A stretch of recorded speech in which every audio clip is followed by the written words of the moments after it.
नमस्कार। India speech daily के daily news bulletin में आप सबका स्वागत है। मैं हूं संदीप देव। रात के इस 11 वाले बजे के बुलेटिन में आप सबको दिन भर की जो बड़ी खबरें हैं, वो एक छोटे कैप्सूल के रूप में दिया जाता है, ताकि आपको पूरे दिन का जो समरी है, आपके सामने प्रस्तुत हो जाए। तो आज की जो सबसे बड़ी खबर यही है कि हमारी जो 15वीं राष्ट्रपति द्रौपदी मुर्मू बन चुकी हैं। यानी शपथ वो बाद में लेंगी, लेकिन उनका निर्वाचन हो चुका है। द्रौपदी मुर्मू इस देश की प्रथम वनवासी महिला राष्ट्रपति। आदिवासी शब्द बोलने से हमें बचना चाहिए। मैं भी कई बार गलती करता हूँ, अभी भी करता हूँ। तो आदिवासी यानी मूल हम हिंदू ही आदिवासी हैं, लेकिन आदिवासी अंग्रेजों ने एक चाल के तहत किया था, ताकि ये कहे कि आर्य द्रविड़ थ्योरी है। तो वनवासी शब्द उचित रहेगा। और द्रौपदी मुर्मू जी 2 बार रायरंगपुर सीट से विधायक भी रह चुकी हैं और 2009 में उस वक्त भी उन्होंने विधानसभा सीट पर जीत हासिल की, जब बीजेपी और बीजेपी का गठबंधन टूट गया, यानी बीजू जनता दल का गठबंधन टूट गया था। उन्होंने विपक्ष के उम्मीदवार यशवंत सिन्हा को करारी मात दी है और यशवंत सिन्हा की हार में खुद विपक्ष के ही बड़ी संख्या में जो विधायक हैं और सांसद है, उन्होंने क्रॉस वोटिंग की है। यानी पार्टी के बाहर भी द्रौपदी मुर्मू जी का पूरा समर्थन है। पार्टी लाइंस को तोड़कर विधायकों ने और सांसदों ने उनको वोट किया है। द्रौपदी मुर्मू ने 1997 यानी 1997 में अपना राजनीतिक कैरियर शुरू किया था। रायरंगपुर नगर पंचायत में पार्षद बनी, यानी ग्राउंड से आती हैं। 2000 से 2004 तक ओडिशा के बीजू जनता दल और भाजपा गठबंधन सरकार में मंत्री भी बनी। 2015 में वो झारखंड की राज्यपाल नियुक्त हुई और 2021 तक वो इस पद पर रही। अब वो देश की 15वीं राष्ट्रपति बनने जा रही है। द्रौपदी मुर्मू शाकाहारी हैं। जब वो थी झारखंड में, तो उन्होंने अपने पूरे खासकर राजनिवास को शाकाहारी बनाने का प्रयास किया था। राजनिवास में राज्यपाल के जो निवास स्थल पे कोई भी मांसाहार नहीं कर सकता था, मांसाहार नहीं बनता था। महादेव की भक्त हैं, मन से हिंदू हैं, महादेव की भक्त हैं। और सबसे बड़ी बात कि द्रौपदी की तरह एक जो द्रौपदी नाम है, उसमें जो एक फाइटिंग स्पिरिट है, वो फाइटिंग स्पिरिट इनके अंदर रही है। इसलिए वो एक बार जब राज्यपाल थी, तो उन्होंने अपनी ही सरकार द्वारा विधानसभा से पारित की गई सीएनटी एसपीटी संशोधन से संबंधित विधेयक को लौटा दिया था। यानी वो अपने से भी, अपनी सरकार से भी फाइट कर रहे लोगों के लिए। और उन्होंने वर्तमान सरकार में जनजातीय परामर्शदात्री समिति के गठन से संबंधित फाइल भी लौटा दी थी। तो वो एक फाइटर नेचर की महिला है। उम्मीद की जानी चाहिए कि 15वीं राष्ट्रपति का जब वो शपथ लेंगी और उसके बाद राष्ट्रपति पद पर रहेंगी, तो राष्ट्रपति पद की गरिमा को वो और बड़ी ऊंचाइयों पर ले जाएंगे। आज की दूसरी खबर हमारे मानसून सत्र से है और मानसून सत्र अभी चल रहा है और इसमें सरकार जो जवाब दे रही है काफी सारे प्रश्नों का, उससे काफी बड़ी-बड़ी जानकारियां छनकर सामने आ रही है। एक जानकारी सरकार ने भारत की नागरिकता छोड़ने वालों को लेकर दिया। पिछले 3 साल में करीब 3,92,000 लोगों ने भारत की नागरिकता छोड़ दी है। खास बात है कि भारत के इन नागरिकों ने 120 देशों की नागरिकता प्राप्त किया है। इसमें सबसे ज्यादा 1,70,000 लोगों ने अमेरिका की नागरिकता ली है। केंद्र सरकार ने ये जानकारी मंगलवार को लोकसभा में दी थी और ये भी जानकारी दी कि भारत के 48 नागरिक ऐसे हैं जिन्होंने भारत छोड़कर पाकिस्तान की नागरिकता ली है।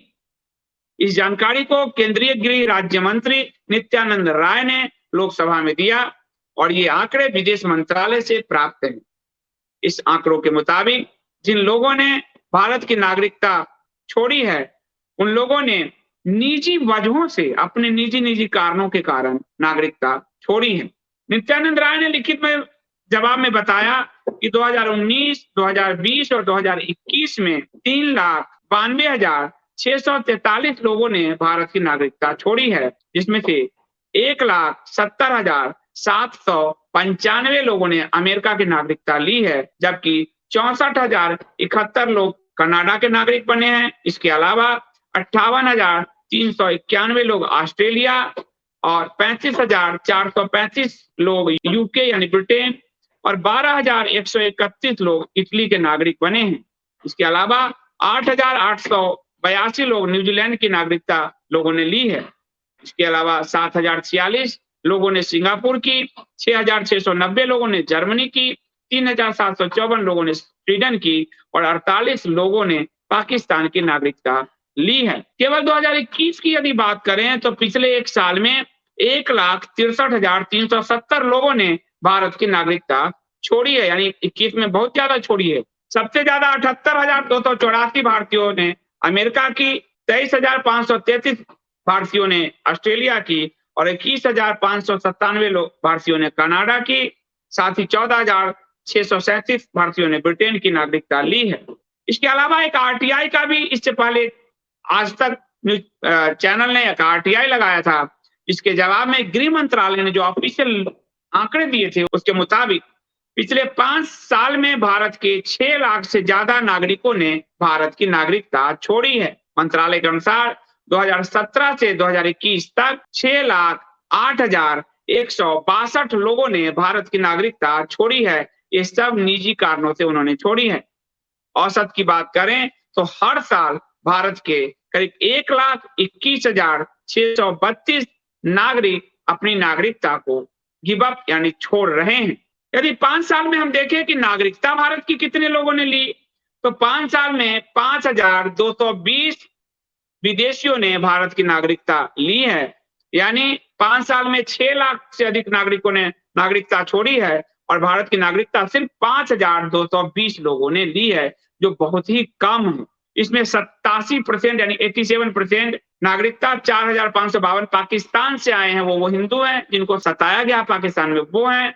भारत में हर साल लगभग 1,044 लोगों को नागरिकता दी गई है। भारत की नागरिकता लेने के मामले में पाकिस्तान के लोग सबसे आगे हैं। पाकिस्तान के 87%, अफगानिस्तान के 8%, बांग्लादेश के 2% लोगों ने भारत की नागरिकता ली है। यानी ये वही लोग हैं, सताए हुए लोग। अफगानिस्तान, बांग्लादेश, पाकिस्तान में जो मजहबी उन्मादियों द्वारा सताए हुए ज्यादातर हिंदू, सिख, बौद्ध, ईसाई यही जनसंख्या है जिन्होंने नागरिकता ली है। और चूंकि सीए नहीं लागू हुआ है, उसकी नियमावली नहीं बनी है, तो पुराने तरीके से ही नागरिकता ले रहे हैं, जिसमें काफी डिले की प्रक्रिया अपनाई जाती है। सीए की नियमावली बन जाने पर यह प्रक्रिया और तेज हो सकती है, लेकिन दबाव, शाहीन बाग के बाद दबाव के कारण सरकार सीए में नियमावली तय करने की हिम्मत नहीं जुटा पा रही है। पिछले 5 सालों में सिर्फ 2021 में ही 1,000 से ज्यादा लोगों ने नागरिकता दी गई है। 2021 में 1,000 लोगों ने नागरिकता ली है भारत की। 2021 में कुल 1,745 लोगों ने भारत की नागरिकता ली है। इसमें भी 1,580 पाकिस्तान से आए थे। तो एक बार प्रधानमंत्री मोदी ने कहा था कि एक समय वो आएगा जब अमेरिका के लोग भी जो है भारत की नागरिकता लेना चाहेंगे, लेकिन अभी वो स्थिति नहीं दिख रही। आज की तीसरी खबर उत्तर प्रदेश से है। उत्तर प्रदेश के ओपी राजभर को योगी सरकार ने वाई कैटेगरी की सुरक्षा दी है। आपको ध्यान होगा, ओपी राजभर पहले योगी जी के खिलाफ बड़ा आग उगलते थे और बाद में वो अखिलेश के समाजवादी पार्टी में चले गए थे। उसके बाद समाजवादी पार्टी के संग चुनाव लड़ने वाले ओपी राजभर को योगी सरकार ने वाई कैटेगरी की सुरक्षा क्यों दी, इस पर काफी लोग बहस कर रहे हैं। असल में राष्ट्रपति चुनाव में एनडीए की प्रत्याशी द्रौपदी मुर्मू को वोट देने के बदले में उनको ये इनाम स्वरूप दिया गया है। ये भी कहा जा रहा है कि उनको अपनी ही पार्टी समाजवादी पार्टी से खतरा है कि क्रॉस वोटिंग क्यों किया है, इसलिए उनको ये इनाम दिया गया है। उन्होंने जो है, आपको ध्यान होगा, पिछली सरकार में योगी जी जब मुख्यमंत्री थे तो ये योगी जी के खिलाफ लगातार बयानबाजी करते रहते थे, और लेकिन इस बार योगी जी का वो धन्यवाद कर रहे हैं। और ओम प्रकाश राजभर जो है, ये जो वाई श्रेणी की सुरक्षा इनको मिली है, वो जो है खासकर अखिलेश यादव को चुभ रहा, समाजवादी पार्टी को चुभ रहा है। लेकिन ओम प्रकाश राजभर ने योगी सरकार से सुरक्षा की मांग की थी, और जब सरकार से कोई मांग करेगा तो सरकार उसको सुरक्षा तो देगी ही। तो योगी सरकार ने उनको ये सुरक्षा प्रदान की है और इस वजह से जो है अखिलेश यादव थोड़े से विचलित दिख रहे हैं। आपकी चौथी खबर है कि उपराष्ट्रपति के चुनाव में विपक्ष एकता में दरार पड़ गया है। उपराष्ट्रपति चुनाव में तृणमूल कांग्रेस के वोटिंग से दूर रहने के फैसले ने विपक्ष एकता की पूरी धार को ही बोझा कर दिया है। कांग्रेस की ओर से इसमें खड़ी मार्गरेट अलवा ने इसे निराशाजनक बताया है। उन्होंने कहा है कि यह क्रोध या ईगो का समय नहीं है, इसमें एकजुटता का परिचय देना चाहिए और उनको भरोसा है कि ममता बनर्जी उनको वोट करेंगी, साथ में खड़ी होंगी। ममता बनर्जी ने उपराष्ट्रपति चुनाव से टीएमसी को पूरी तरह से दूर कर लिया है और इसका फैसला उन्होंने गुरुवार को ही ले लिया था। ममता जिद्दी है, क्रोधी है, आप जानते हैं। उनका कहना था कि विपक्ष ने उनसे बिना बातचीत किए ही उपराष्ट्रपति उम्मीदवार की घोषणा क्यों की। अब ममता का तो प्रश्न जानते हैं और इसीलिए उन्होंने ये विरोध दर्ज कराया और उन्होंने कहा कि हमने हमेशा विपक्षी एकता पर बल दिया, लेकिन विपक्ष ने कैंडिडेट चुनने से पहले हमसे सलाह मशवरा भी नहीं किया। टीएमसी का कहना है कि विपक्ष ने टीएमसी से बिना सलाह किए अलवा को मैदान में उतारा है और इसलिए टीएमसी इस चुनाव से बाहर रहेगी। एक लोकतांत्रिक पार्टी है, लोकतांत्रिक प्रक्रिया है और यहाँ फैसला अपने आप लिया जाता है। ये दिखाता है कि कांग्रेस आज भी राजवंशवाद से नहीं उभरी है, वो अभी भी जो है अपना मनमानापन थोपने की कोशिश कर रही है। अब न शरद पवार उसकी सुनते हैं, न ममता बनर्जी उसकी सुनते हैं और जिसके कारण विपक्षी एकता में दरार पड़ गई है। बता दें कि 6 अगस्त को उपराष्ट्रपति का चुनाव होना है और इसमें विपक्ष की ओर से मार्गरेट अलवा को उम्मीदवार बनाया गया है। हाल ही में एनसीपी अध्यक्ष शरद पवार ने मार्गरेट अलवा के नाम का ऐलान किया था। मार्गरेट अलवा कर्नाटक की रहने वाली है, राजस्थान, गोवा, उत्तराखंड, गुजरात की राज्यपाल भी रह चुकी है, क्रिश्चियन कम्युनिटी से आती है और इस वजह से उनको प्रश्रय दिया गया है और पुरानी कार्यकर्ता भी हैं वो कांग्रेस से। उसके बाद जो है वर्तमान उपराष्ट्रपति एम वेंकैया नायडू का कार्यकाल 10 अगस्त को समाप्त हो जाएगा और वहीं एनडीए की तरफ से धनखड़ जी जो बंगाल के राज्यपाल थे अभी, उनको उपराष्ट्रपति पद का उम्मीदवार बनाया गया है। उम्मीद ही नहीं, पूरा विश्वास है कि एनडीए ही इसमें जीतेगी क्योंकि एनडीए के पास वोट भी है और विपक्ष पूरी तरह से बिखरा नजर आ रहा है। आज की आखिरी खबर, सीबीएसई 10th का रिजल्ट आ चुका है। 10वीं के रिजल्ट में फिर से देश की बेटियों ने बाजी मारी है और ये लगातार अगर आप देखेंगे तो बेटियां लगातार बहुत अच्छा कर रही है और इसमें जो लड़कों को 1.41% से बेटियों ने पछाड़ा है।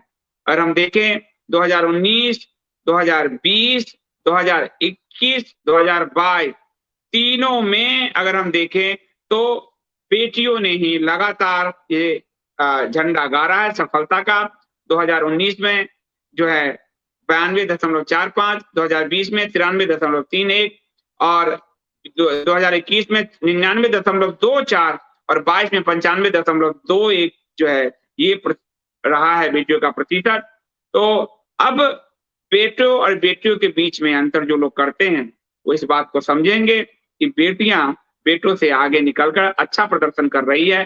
बेटा बेटी एक समान ही होता है और इसलिए बेटियों को इसकी शुभकामनाएं दी जानी चाहिए। आज का न्यूज बुलेटिन यही समाप्त हुआ। आप सबसे मैं अनुरोध करूंगा कि रात के 11 बजे वाले इस न्यूज बुलेटिन को आप लोग और किस तरह से देखना चाहते हैं, इसमें और क्या करना चाहते हैं, क्या आप पार्टिसिपेट भी करना चाहते हो, जिस भी रूप में न्यूज लिख के दे सकते हैं, भेज सकते हैं, तो आप जरूर बताएं और मैं चाहूंगा इस बुलेटिन को और अच्छा किया जा सके। तो आप सबको बहुत बहुत धन्यवाद। मैं मिलता हूं कल आपसे इंडिया स्पीक्स डेली में दोपहर 3 बजे। धन्यवाद। शुभ रात्रि।